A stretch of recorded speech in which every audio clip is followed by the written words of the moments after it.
नमस्कार, हमारी खास पेशकश 3 देख रहे हैं आप। आपके साथ हूं मैं नेहा बाथम। हम 3 एंकर्स के साथ ये खास शो आप सभी का एक बार फिर से इसमें स्वागत है। मीनाक्षी कर्णवाल और श्वेता झा भी मेरे साथ मौजूद हैं, जो आपको बताएंगी देश और दुनिया की सभी अहम खबरें। लेकिन इस बुलेटिन में हम आपको लिए चलेंगे अयोध्या और दिखाएंगे कैसा होगा राम का धाम। जी हां, श्वेता और साथी किस तरीके से मूसलाधार बारिश हो रही है अलग अलग इलाकों में, वो भी बताएंगे।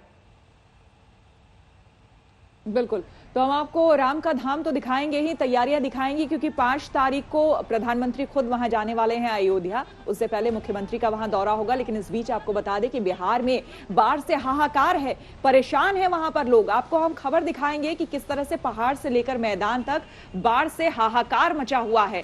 बिहार में लगातार बुरा हाल है लोगों का, जहां से लगातार आज तक आपको ग्राउंड रिपोर्ट दिखा रहा है मीनाक्षी।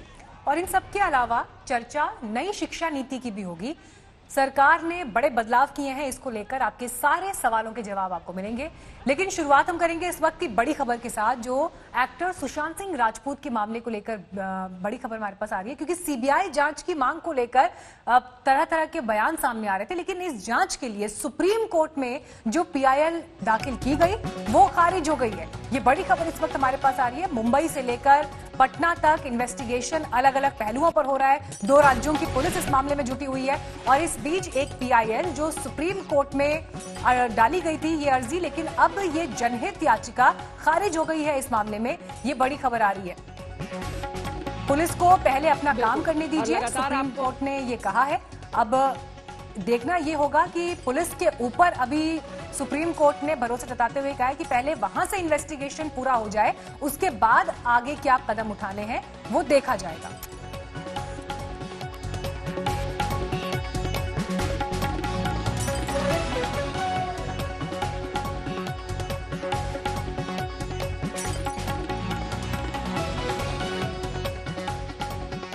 आपको बता दें कि सुशांत के फैंस लगभग 1.5 महीने हो गए हैं सुशांत सिंह राजपूत की मौत को लेकर। ये आत्महत्या है या फिर मौत, ये गुत्थी अभी भी सुलझी नहीं है, क्योंकि उनके फैंस, उनके घर वाले ये मानने को तैयार नहीं है कि सुशांत ने आत्महत्या की है। इस पूरे मामले को लेकर सुप्रीम कोर्ट में सीबीआई जांच की मांग की गई थी, जनहित याचिका यहां पर दायर की गई थी। लेकिन Bombay high court, supreme court ने बॉम्बे हाई कोर्ट जाने को इस पूरे मामले में कहा है और पीआईएल जो थी उसे खारिज कर दिया गया है। आपको बता दें कि सुशांत के पिता ने एफआईआर दर्ज कराई है रिया को लेकर, और कई धाराओं में यहां पर एफआईआर दर्ज की गई।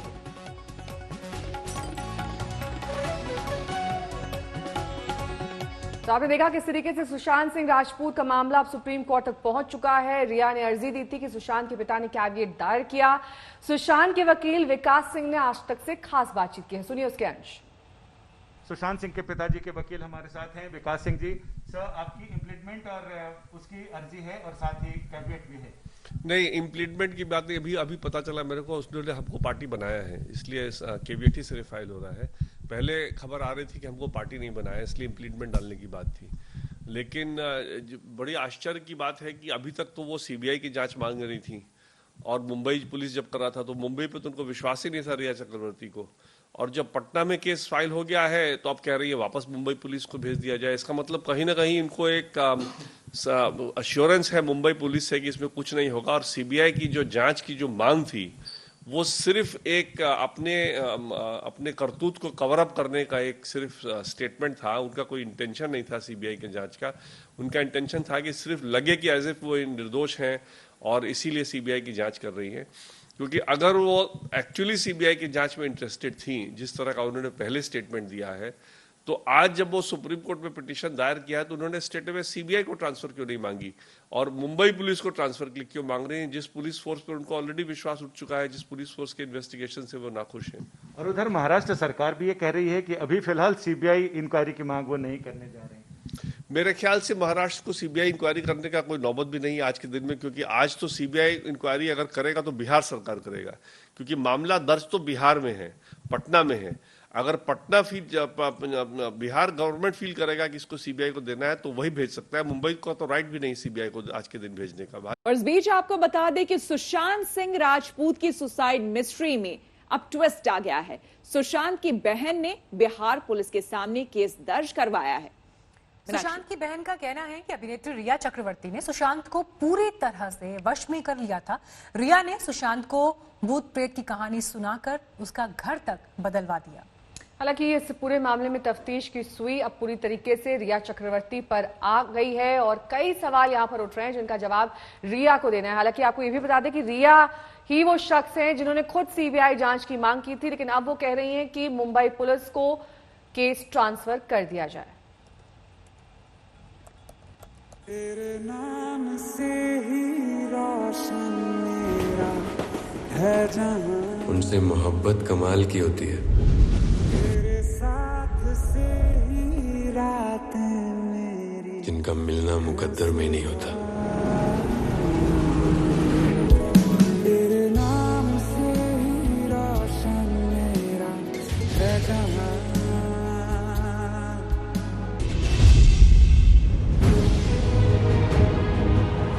एक शोक चंचल हसीना, उसे दिलो जान से चाहते थे सुशांत।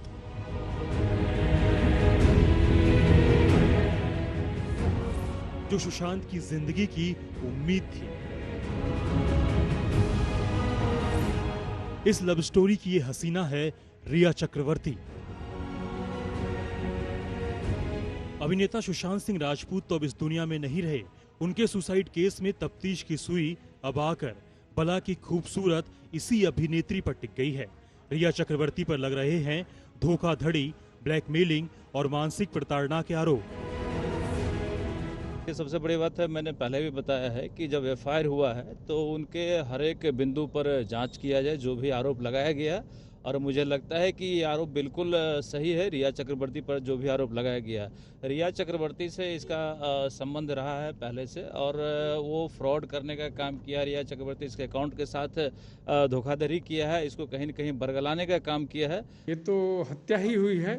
ये सुशांत सुसाइड नहीं कर सकता है, इस बात की हम लोगों को पूरा भरोसा है। अब जिस परिस्थिति में भी जिसने भी किया हो, बस उसे सजा मिले, हम लोगों को यही न्याय चाहिए बस। सुशांत के मामले में पटना में रिया चक्रवर्ती के खिलाफ एफआईआर दर्ज हो चुकी है। पटना पुलिस मुंबई में राज खंगालने में जुटी है, वो राज जिसका सिरा रिया चक्रवर्ती से भी जुड़ा है। अब सवाल उठ रहे हैं कि क्या रिया चक्रवर्ती की वजह से सुशांत ने सुसाइड किया? क्या रिया चक्रवर्ती ने सुशांत सिंह राजपूत को ब्लैकमेल किया? क्या रिया चक्रवर्ती ने सुशांत के 15 करोड़ रुपए हड़प लिए? क्या रिया चक्रवर्ती की वजह से सुशांत डिप्रेशन में चले गए? क्या रिया ने सुशांत को दवाई का ओवरडोज दिलवाया? सवालों की फहरिस्त लंबी है। पटना पुलिस इन्हीं सवालों के गुत्थे सुलझाने में जुटी हुई है। रिया चक्रवर्ती पे हुई एफआईआर के मामले में बिहार पुलिस की 2 टीमें मुंबई में हैं। एक टीम ने आज मीतू सिंह, जो कि सुशांत सिंह राजपूत की बहन है, उनसे पूछताछ की, उनकी स्टेटमेंट दर्ज की, जबकि दूसरी टीम ने बैंक में जाकर सुशांत के अकाउंट के डिटेल्स हासिल किए। इसके अलावा कुछ और बैंक अकाउंट्स हैं जिनके डिटेल्स अभी हासिल करना बाकी है और उसकी प्रक्रिया भी बिहार पुलिस ने शुरू कर दी। सुशांत के सुसाइड मामले में रिया ही नहीं, उसकी पूरी फैमिली कटघरे में है। एफआईआर में रिया चक्रवर्ती की मां संध्या, पिता इंद्रजीत और भाई शोभिक का भी नाम है। इसके अलावा रिया की करीबी सैमुअल मिरंडा और श्रुति मोदी का भी नाम दर्ज है। एफआईआर में धोखाधड़ी, बंधक बनाने, आत्महत्या के लिए उकसाने का आरोप है। सुशांत और रिया की लव स्टोरी का ट्रेलर पिछले साल अगस्त में सामने आया, जब दोनों लद्दाख में छुट्टियां मनाते हुए कैमरे में कैद हो गए। लेकिन तब शायद सुशांत को भी इस बात का एहसास नहीं होगा कि एक दिन ऐसा भी हो सकता है। अब रिया से सवालों की जब बौछार होगी तो कई दफन राज से पर्दा हट सकता है। क्या रिया कैश, क्रेडिट कार्ड, गहने, लैपटॉप और मेडिकल रिकॉर्ड लेकर गई? क्या रिया खुद को हीरोइन का रोल दिलाने का दबाव डालती थी? क्या रिया ने सुशांत को अपने घर वालों से बात न करने पर मजबूर किया? क्या सुशांत के भरोसेमंद स्टाफ को हटाकर रिया ने अपने आदमी रखवाए? क्या रिया ने सुशांत को ऑर्गेनिक फार्मिंग करने और बॉलीवुड छोड़ने से रोका? डिफरेंट एजेंसी कर रही है। जिस एजेंसी ने अभी तक उसको बचा कर रखा था वो तो अब अंदर है नहीं। अब तो डायरेक्ट एलिगेशन है, अभी तक तो कोई एलिगेशन उसके खिलाफ था नहीं, बिकॉज एफआईआर ही नहीं दर्ज हुआ था। तो अब डायरेक्ट एलिगेशन है, पटना पुलिस कर रही है, तो अब मेरा अंदाज है कि अरेस्ट हो जाना चाहिए। इनफैक्ट मेरे को दुख है कि अभी तक अरेस्ट हुआ कि नहीं, मेरे हिसाब से तो सैटरडे को ही हो जाना चाहिए। फिल्मी करियर में रिया अब तक ज्यादा तो कुछ नहीं कर सकी है, लेकिन तेलुगु फिल्म से करियर की शुरुआत करने वाली रिया का विवादों से पुराना रिश्ता रहा है। सुशांत मामला तो काफी गंभीर है। जिंदगी के इस मोड़ पर रिया के पास कोई रीटेक नहीं है, उसे हकीकत बताना ही होगा। पटना में सुजीत कुमार झा, सहरसा में रोहित कुमार सिंह, मुंबई में दिव्येश सिंह और दिल्ली से संजय शर्मा के साथ आज तक ब्यूरो। सुशांत सिंह राजपूत सुसाइड मामले में जांच मुंबई पुलिस कर रही है, लेकिन शक के धुएं का गुबार पटना तक पहुंच गया है। नेहा, बिल्कुल, और बिहार के सत्ता के गलियारे में सुशांत सुसाइड मामले की जांच सीबीआई से कराने की तेज मांग की जा रही है। आरजेडी एलजेपी ने सीबीआई जांच की मांग की है। श्वेता,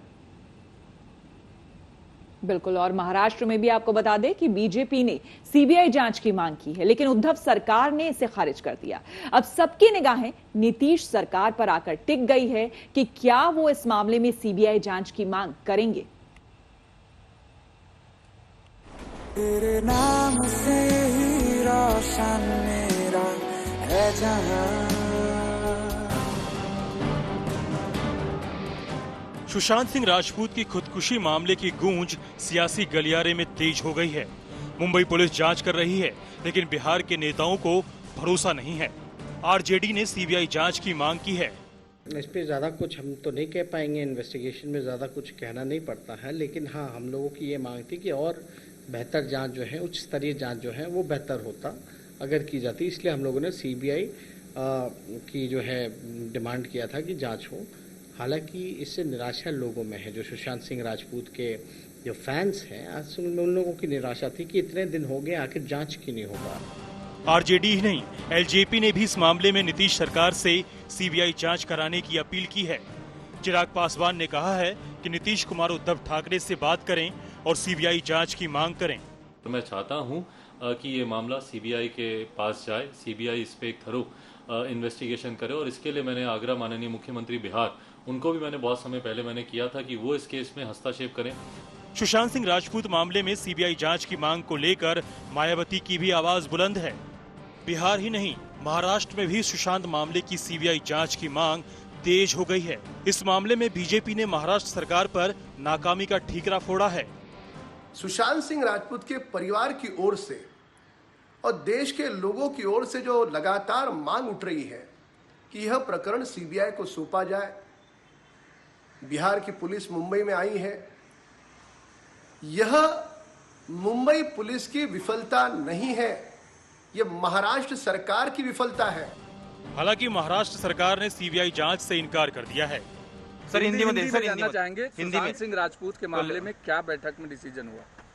वैसे आज की हमारी दूसरी बैठक थी, लेकिन एज ए गृह मंत्री मैं बताना चाहता हूं कि सुशांत सिंह राजपूत का जो केस है उसको मुंबई पुलिस तहकीकात उसकी कर रही है, और कोई भी हालत में सीबीआई को ये केस देने का कोई प्रश्न नहीं उपस्थित। वही महाराष्ट्र सरकार के इस रवैये से सुशांत सिंह राजपूत के परिवार वाले खफा हैं।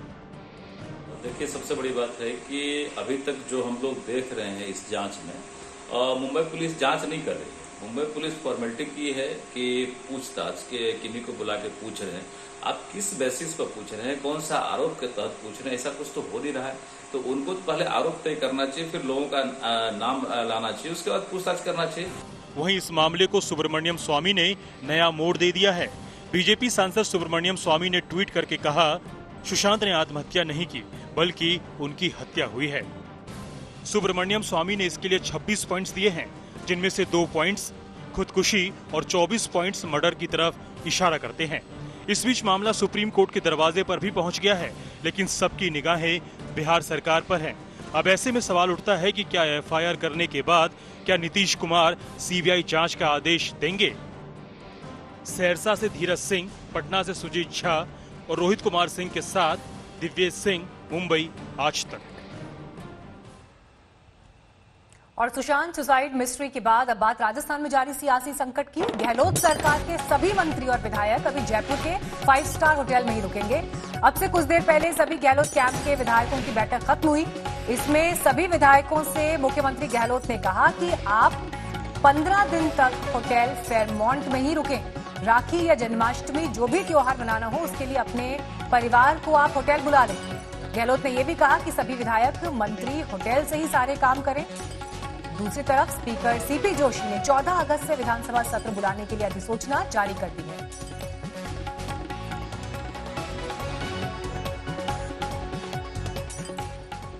और इस बीच आपको बता दें कि गहलोत कैंप की ये जो खबर सामने आई है कि अभी सभी तमाम विधायक होटल में रहेंगे, इस बीच एक और बड़ी खबर आ गई है।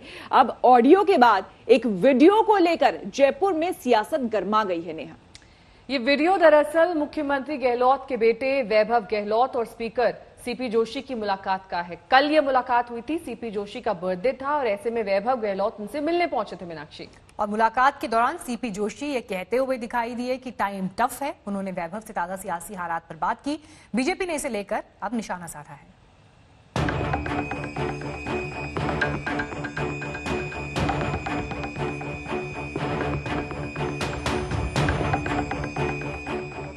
राजस्थान में सियासी संकट बेहद टफ हो चला है। टफ इतना कि सीएम गहलोत परेशान हैं, स्पीकर सीपी जोशी भी हैरान हैं। समझ में नहीं आ रहा कि सत्ता पर मंडराते खतरे को कैसे टाला जाए। राजनीति के धुरंधर माने जाने वाले मुख्यमंत्री गहलोत की मुश्किलें आखिर कितनी बड़ी है, ये खुद राजस्थान विधानसभा के स्पीकर सीपी जोशी से सुनिए।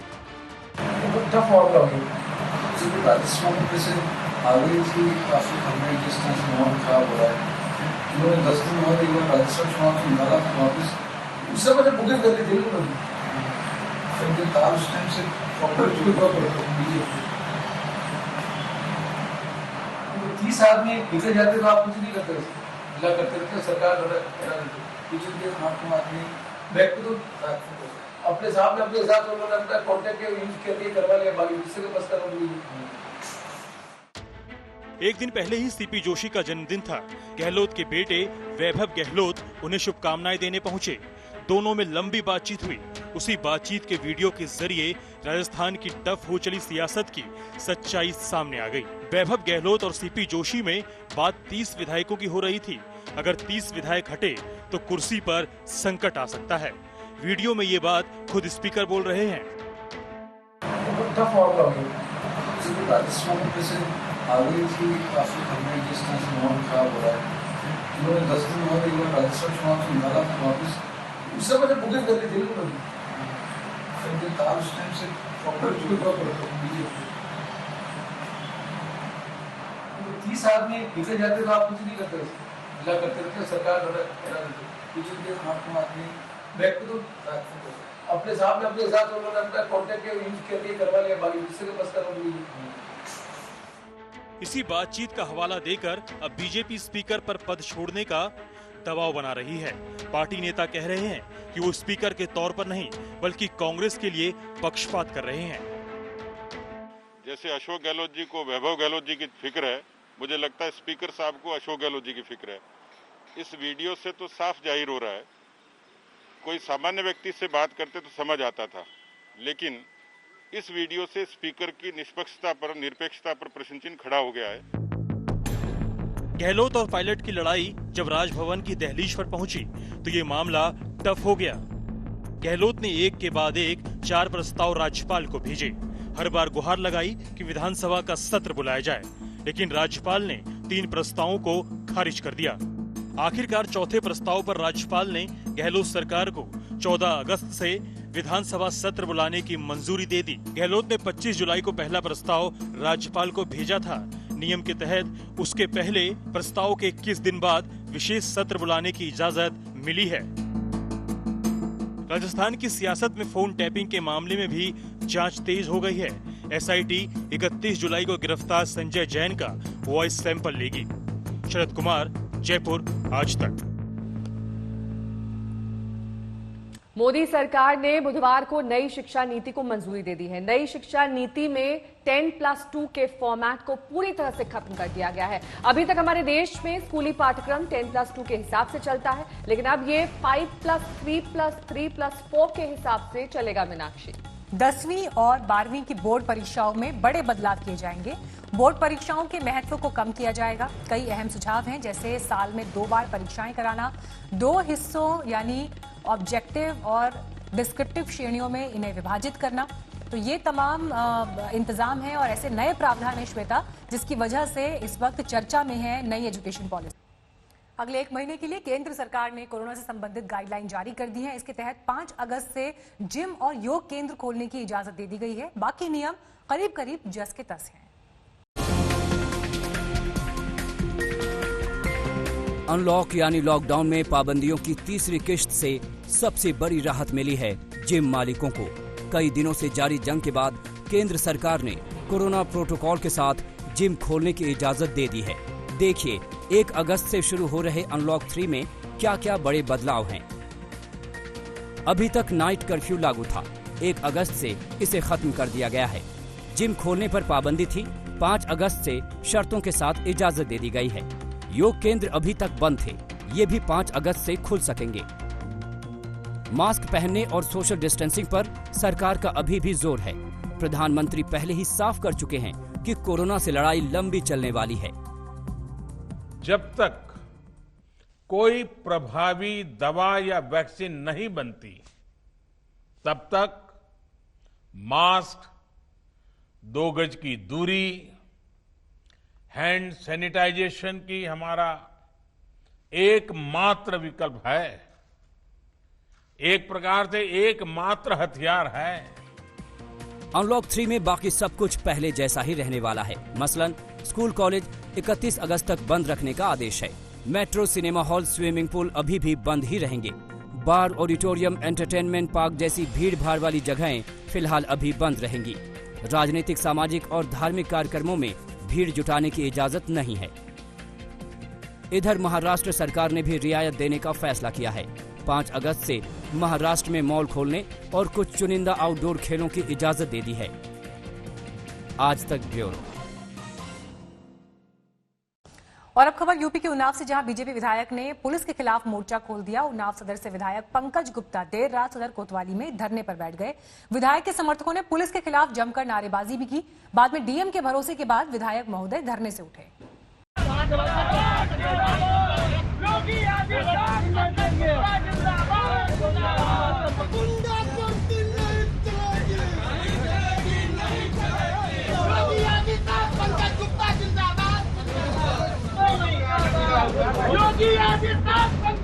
सरकार अपनी है, मुख्यमंत्री अपने हैं, मंत्री भी अपने हैं, लेकिन विधायक महोदय धरने पर बैठे हैं। पुलिस के खिलाफ नारेबाजी हो रही है। खाकी वर्दी वाले को खरी खरी सुना रहे हैं।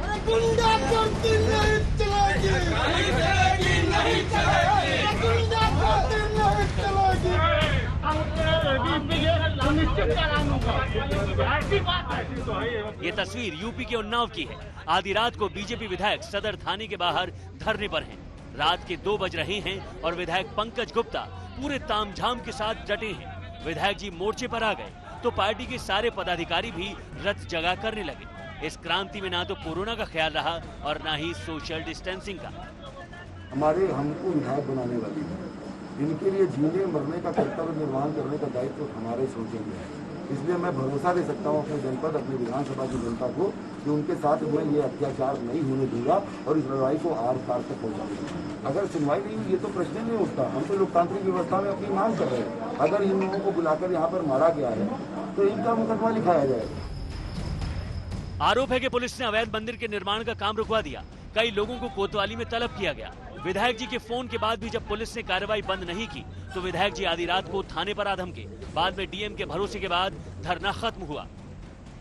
माननीय विधायक जी कोतवाली आए हुए थे और एक प्रकरण जो महिला थाने के भूमि पर मंदिर बनाने को लेकर था, उसमें जो कार्रवाई हुई थी उसमें उनका कहना था कि कुछ लोगों को मारा पीटा गया है। प्रार्थी गणों की तरफ से एक प्रार्थना पत्र दिया है उसमें मेडिकल कराने की मांग की गई है और उस प्रार्थना पत्र पर जो भी विधिक कार्रवाई होगी वो की जाएगी। विधायक जनता के प्रतिनिधि हैं, जनता के लिए लड़ना उनका फर्ज है, लेकिन पुलिस भी कायदे कानून से बंधी है। अब सरकार को तय करना है कि उन्नाव के मामले में पुलिस बनाम विधायक में कौन सही है और कौन गलत। विशाल सिंह, उन्नाव, आज तक। और इस बीच एक बड़ी खबर आ रही है। कल 5 राफाल विमानों की बेस कैंप में लैंडिंग हुई थी, लेकिन उसके बाद जैसा कि उम्मीद की जा रही थी, पाकिस्तान को मिर्ची लगी है, बौखला गया है पाकिस्तान। और ऐसे में राफाल की खरीद पर पाकिस्तान का यह बयान आया है। राफाल खरीद को लेकर पाकिस्तान ने कहा है कि हथियारों की होड़ है। श्वेता, बिल्कुल, और ऐसा उम्मीद भी हम कर रहे थे और हमने ये कहा भी था कि जैसे ही राफेल भारत की धरती को चूमेगा, वैसे ही जो दुश्मन देश है कहीं ना कहीं और जो हमारे पड़ोसी खास करके जिन्हें ज्यादा फिक्र रहती है भारत की, उनकी तरफ से तो ये बयान आना ही था। पाकिस्तान ने साफ तौर से कहा है कि हथियारों की होड़ इसे बताया है। चीन को भी कहीं ना कहीं मिर्ची लगी ही होगी, लेकिन वाकई राफेल का आना भारत की शक्ति को दुगना करता है और दुश्मन के लिए चेत जाने का वक्त।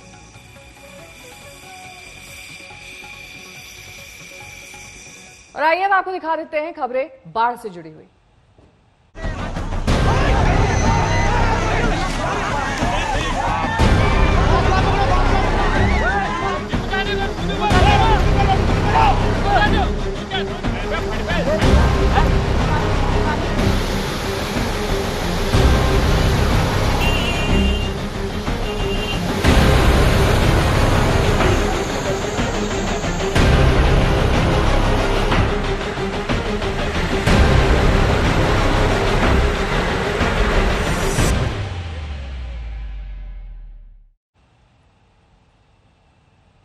और अब हम आपको दिखाते हैं तस्वीरें और खबर किस तरह से बाढ़ और बारिश से कई राज्य इस वक्त तबाही झेल रहे हैं। देश के अलग अलग राज्यों में बाढ़ ने हाहाकार मचा दिया है। नेहा, बिल्कुल, और तस्वीरें हम आपको अलग अलग राज्यों की दिखा रहे हैं, किस तरीके से असम हो, उत्तराखंड हो, बिहार हो, इन तमाम राज्यों में इस वक्त बाढ़ की विभीषिका है। लेकिन गौरतलब बात यह है मीनाक्षी कि जब पानी नहीं बरसता है तब ये मांग की जाती है कि इस बार मानसून कम आया है। जब मानसून आता है तो इस तरह की बाढ़ की तस्वीरें सामने पेश आती हैं।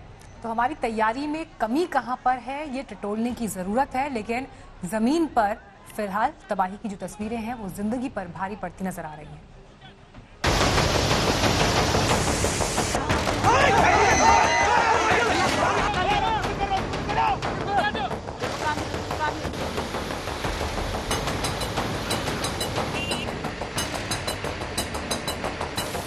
मानसून का रौद्र रूप दिखने लगा है।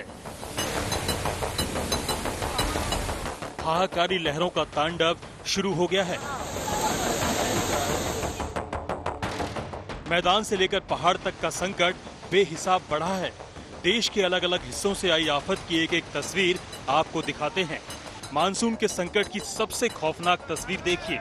आंध्र प्रदेश के अनंतपुर में नदी का जलस्तर इतना बढ़ा कि पुल के ऊपर से पानी गुजरने लगा और उसी पुल पर एक कार हादसे का शिकार हो गई। तस्वीरें देखिए, करीब 25 सेकंड तक कार ड्राइवर ने पुरजोर कोशिश की, लेकिन लहरों के आगे वो बेदम हो गया। कार पुल से बहकर नदी में जा गिरी, फिर लहरें उसे दूर तक बहा ले गईं।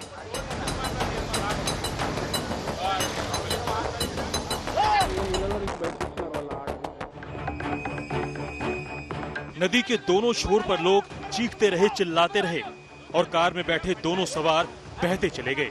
ऐसा लग रहा था मानो ये कागज की कार हो। कार सवार बेल्लारी से कटप्पा जा रहे थे, तभी ये हादसा हो गया। लेकिन ग्रामीणों ने बड़ी सूझबूझ से दोनों की जान बचा ली। बिहार के किशनगंज में भी नदी की लहरें 2 लोगों की जिंदगी पर आफत बन गई। देखते ही देखते दोनों लहरों का शिकार हो गए। टेढ़ागाछ प्रखंड की कनकई नदी की लहरों ने दोनों को बहा लिया। लेकिन गनीमत रही कि चंद कदमों की दूरी पर ही नदी में लटके बांस को दोनों ने पकड़ लिया और इनकी जान बच गई। कहीं से भी आने की जगह नहीं। मध्य प्रदेश के हरदा में भी ऐसी हाहाकारी तस्वीरें दिखी। उफनती काली बचाक नदी के बीच में एक शख्स फंस गया। वो बीच नदी में पत्थर पर खड़ा था, तभी अचानक पानी बढ़ गया। उन्हीं लहरों में उसने छलांग लगा दी। वो लहरों में बह गया।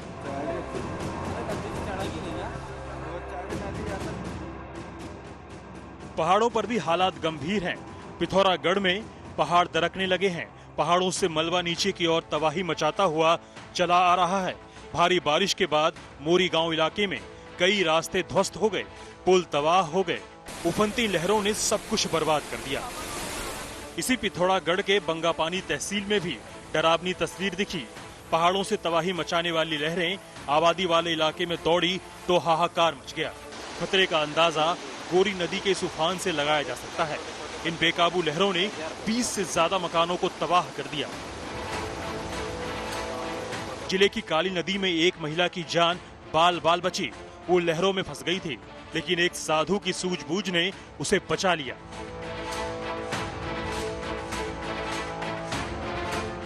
अब चमोली का हाल देखिए। लगातार हो रही बारिश के बाद पहाड़ बेदम होने लगे हैं। पीपलकोटी इलाके में बद्रीनाथ हाईवे पर जब पहाड़ों का मलबा गिरा तो हड़कंप मच गया।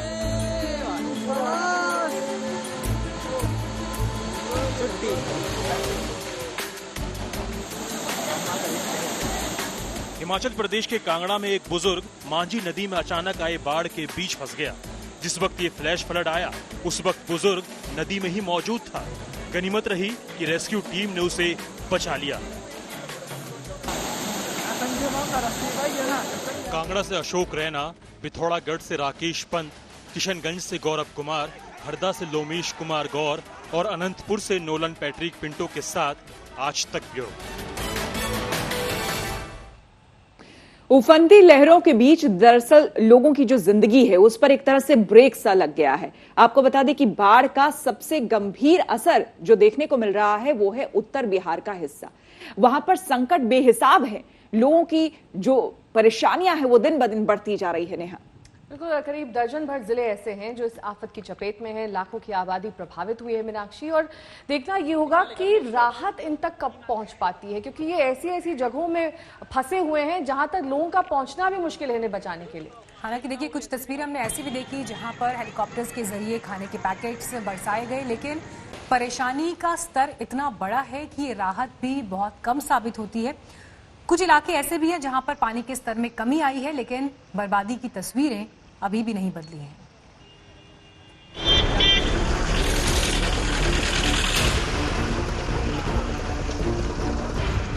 बाढ़ के बाहुबल के सामने धराशायी हो गए मकान। ईंट, सीमेंट, सरिये से बना ये मकान फौलादी पानी की तेज धार के आगे नहीं टिक सका और इसकी बुनियाद हिल गई। बिहार के गोपालगंज में ये तो सिर्फ एक झलक है। बाढ़ के कहर के सामने कहीं सड़क बह गई तो कहीं पुलिया पानी में समा गई। ऐसे हालात में लोग पलायन करने को मजबूर हैं। गोपालगंज में गंडक नदी उफान पर है। करीब 2 लाख लोग बाढ़ से प्रभावित हैं। दरभंगा में इन दिनों बाढ़ ही बाढ़ है। स्कूल में बाढ़, घरों में बाढ़। बहादुरपुर, हनुमान नगर और हाया घाट में भी पानी ने लोगों की जिंदगी को बेहाल कर दिया है। मंदिर में भी बाढ़ का पानी घुस गया है। लोग सड़क के किनारे खटिया बिछाकर जिंदगी काटने को मजबूर हैं। मवेशियों का भी खूंटा सड़क पर ही बांध दिया गया है। बाबा का मंदिर है जौल गांव के। अच्छा, समझे? बाढ़ के पानी से पूरे डूबे हुए हैं। प्रतिमा भी डूब गया क्या? प्रतिमा भी डूबे हुए हैं। कितना पानी होगा इस मंदिर के अंदर? डार पानी है, आपको नहीं विश्वास है जाके दिखा सकते हैं।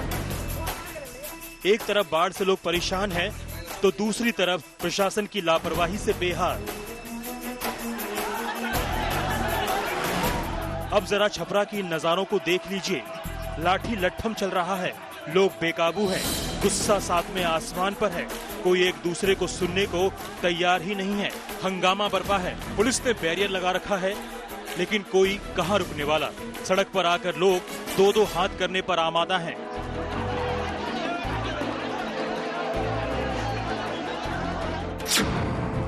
दरअसल छपरा में बाढ़ पीड़ितों के लिए तिरपाल बांटी जा रही है, लेकिन लोगों का कहना है कि जरूरत 2000 की है और बांटे गए हैं सिर्फ 200। ऐसे में अफरा तफरी मचना लाजमी है। इस हंगामे के बीच आशा की किरण भी बिहार में दिखती है।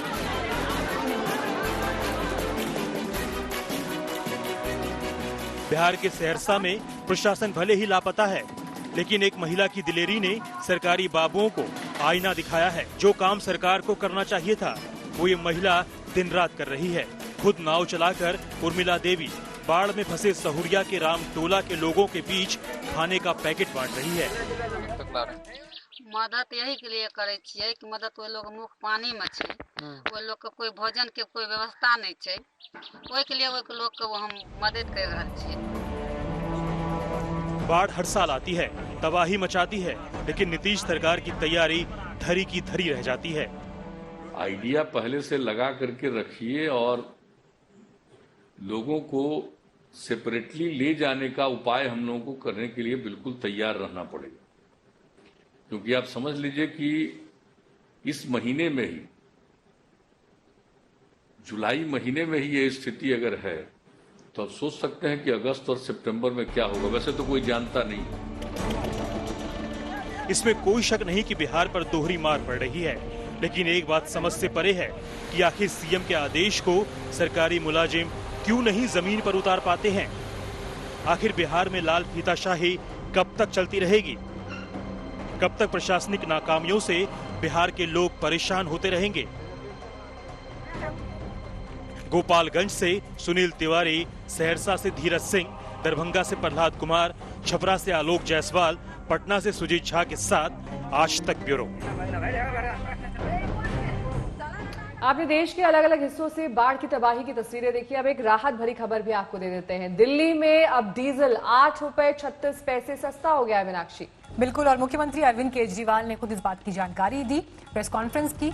राहत भरी खबर का उन्होंने प्रेस कॉन्फ्रेंस के जरिए श्वेता ऐलान किया।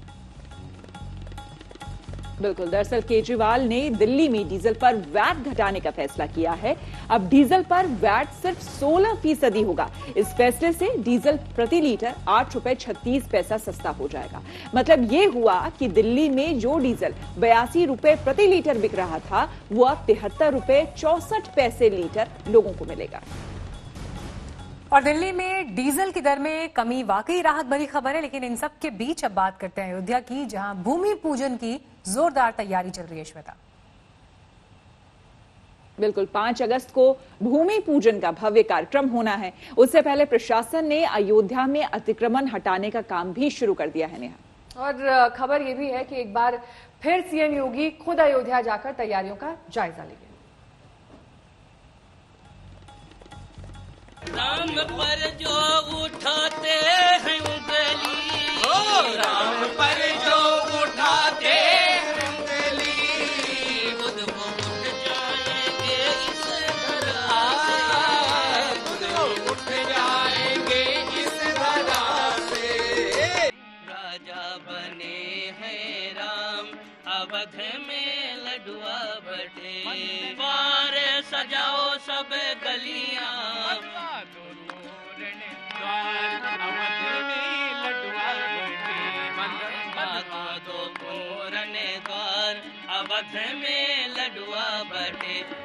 अयोध्या में कल कल बहती सरयू नदी और सरयू किनारे भगवान राम और माता सीता की महिमा गाते राम भक्त। धीमी धीमी उड़ते गुलाल, अवध में लडुआ बटे। जैसे जैसे 5 अगस्त की तारीख करीब आती जा रही है, अयोध्या भगवान राम की भक्ति में लीन होती जा रही है। ये माहौल बुधवार को और भी भव्य होगा जब पीएम मोदी यहां श्री राम मंदिर के भूमि पूजन के लिए पहुंचेंगे। उससे पहले रामनगरी में अतिक्रमण हटाने का काम जारी है। अयोध्या में राम मंदिर के भूमि पूजन की तैयारियों के बीच पूरे शहर को दुरुस्त करने का काम चल रहा है, चाहे वो सौंदर्यीकरण हो या फिर दूसरे निर्माण कार्य की बात हो। इसके साथ ही साथ जो अतिक्रमण है पूरे शहर में, उसको हटाने का भी काम हो रहा है। आप देख सकते हैं राम मंदिर की तरफ जाने वाला रास्ता है, जहां पर संभावित तरीके से यहाँ पर जब भूमि पूजन होगा तो प्रधानमंत्री नरेंद्र मोदी यहाँ से गुजर सकते हैं। इसके चलते जितनी भी जगहों पर एनक्रोचमेंट किया गया है, वहाँ सब तोड़फोड़ की कार्रवाई की जा रही है। पीएम के अयोध्या दौरे से पहले मुख्यमंत्री योगी आदित्यनाथ फिर अयोध्या दौरा करेंगे। सुरक्षा को लेकर संतों के साथ बैठक भी करेंगे। वीवीआईपी गेस्ट पर भी चर्चा होगी। भूमि पूजन में पीएम के अलावा करीब 200 गणमान्य लोग मौजूद रहेंगे। तैयारी यही है कि अंदर वर्षा काल है, हैंगर एक पंडाल लगना चाहिए। ये तैयारी का पहला हिस्सा है। पूजन पाठ होगा तो ब्राह्मण चाहिए। कुर्सियों के सोशल डिस्टेंसिंग चाहिए। बहुत अच्छी तैयारी चल रही, साधुओं को कहाँ टिकाएंगे ये सब तैयारी हो रही है। भूमि पूजन से पहले ही अयोध्या में बनने वाले भव्य राम मंदिर का आज तक के पास एक्सक्लूसिव वीडियो है। अपने टीवी स्क्रीन पर आप भव्य राम मंदिर के दर्शन कर सकते हैं। मंदिर 3 मंजिल वाला होगा। मंदिर की ऊंचाई 161 फीट होगी, जबकि लंबाई 360 फीट और चौड़ाई 235 फीट। भूमि पूजन के लिए शहर शहर से मिट्टी और जल तो पहुंच रहे हैं, प्रधानमंत्री का नाम लिखी चांदी की ईंटें भी पहुंचने लगी हैं। 5 अगस्त को बुधवार है, लिहाजा इस पावन दिन उन्हें हरे रंग के वस्त्र पहनाए जाएंगे, जिन्हें तैयार किया जा रहा है। भूमि पूजन वाले दिन रामलला नवरत्न जड़े और मखमल के वस्त्र पहनेंगे। रामलला के वस्त्र हरे और केसरिया रंग में बन रहे हैं। रामलला के हरे रंग के वस्त्र में भगवा रंग की गोटी लगाई जा रही है। 1 अगस्त तक रामलला के वस्त्र तैयार हो जाएंगे। वस्त्रों के अलावा आसन पर बिछाने के लिए चुनरी सितारा जड़ित पर्दा भी तैयार किया जा रहा है। रामलला के साथ साथ लक्ष्मण, भरत, शत्रुघ्न, हनुमान जी और शालिग्राम के लिए भी आसन तैयार हो रहे हैं। अब हर किसी को इंतजार है 5 अगस्त का, जब दुनिया राम मंदिर के भूमि पूजन के दर्शन करेगी। बनबीर सिंह और शिवेंद्र श्रीवास्तव के साथ नीलांशु शुक्ला, अयोध्या आज तक।